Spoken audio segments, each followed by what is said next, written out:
November 17th, 2015, and I'm gonna get ready to overwinter and prepare the fig tree. Now I'm in the burbs of Cleveland, Ohio, USA. That is a zone 5. And there's 3 things you could do.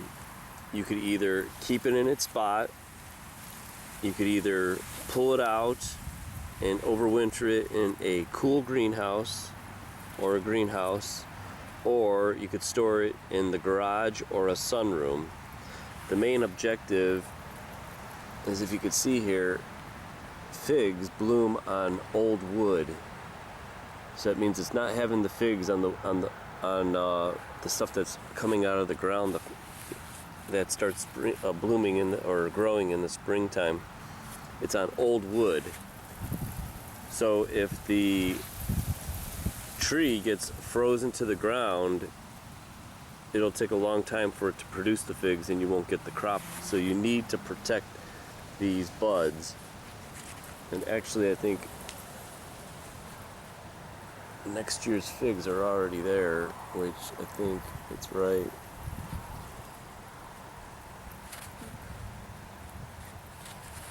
That little bump right there. See that? It's a little fig right there.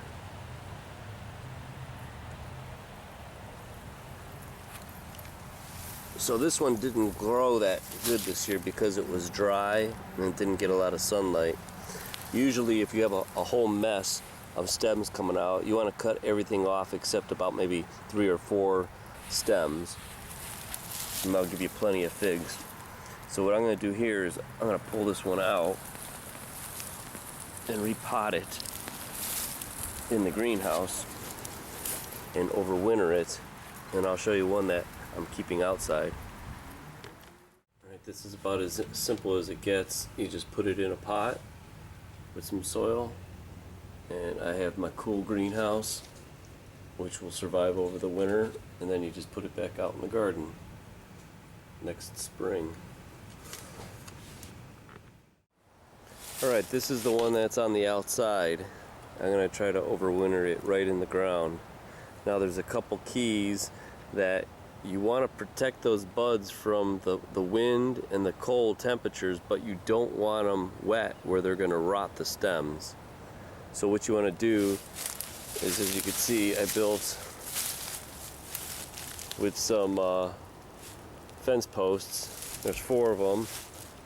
I've got myself some deer fencing, and then I've got 2 2x2 cedar posts here up on the top, so it's going to hold a piece of plastic. It's Lexan greenhouse plastic. And then what I'm going to do, I'm going to pull this on top of this to prevent water from getting down on the leaves, because that's a no-no. They'll end up rotting, and then it'll be worthless. There's my leaves. I got maple, oak, bald cypress. And what you got to do is fill this bin in as much as you can. As you can see, it's been going for a little bit here, and the top stuff is light. This is what you want. You don't want it really wet, or else it's going to rot and rot the stems out. Another tip is, when you do trim the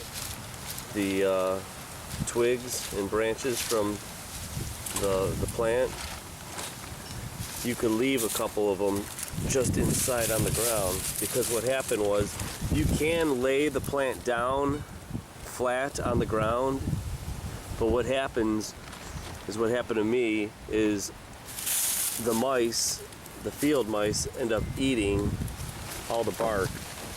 And the one year they chewed every piece of this bark on every branch. So that's why you want to kind of keep it up and not lay it down. But what you could do is, the ones that you cut, the extras, you could just leave them around the ground area. So if there are some mice, they'll end up eating these branches that don't matter, instead of the ones that are actually on your fig that you want to keep. So let me fill this in and show you what it looks like when it's done. Now see, the caging is keeping the leaves in without letting them blow away, and it's acting as an insulation up against the wind that's going to be blowing. I'm getting there. Alrighty, I did it. I filled it up with all those leaves, and I tied the tarp down. And the most important part is to keep the water from coming down in the middle of it.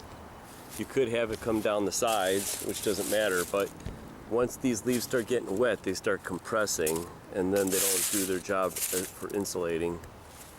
Now, preparing this is going to take a little work, but I guess you reap what you sow, and you're going to have some very awesome organic figs. Now, figs are very perishable and they're very expensive, so that's why you don't see them too often in the grocery, and I bet you don't even eat them. So here's a way for you to grow your own figs.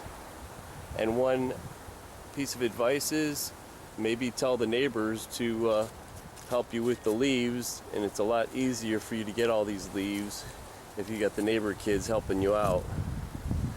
But there you go. And the other thing is, figs, you don't have to spray. I've never had problems with figs. So you could have yourself some organic figs. So happy figging. Alright, I've got it tied down. I'm using a tarp. If you want to use something thicker so the water doesn't go through it, more power to you. But the key is to keep the top dry. The only other thing is, which if you grew figs you probably know yourself, in the spring you're going to want to take all this stuff down so it'll be growing. Not too hard. It's pretty simple. It's just a lot of work to prepare it for wintertime, because usually it doesn't, it's not native in Ohio, so you got to trick them, and they're easy to trick for a handful of figs. Ciao.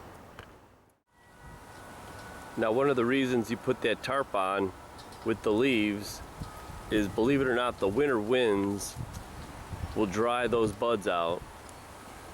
So the leaves will protect it from this wind, and the tarp protects it from the moisture.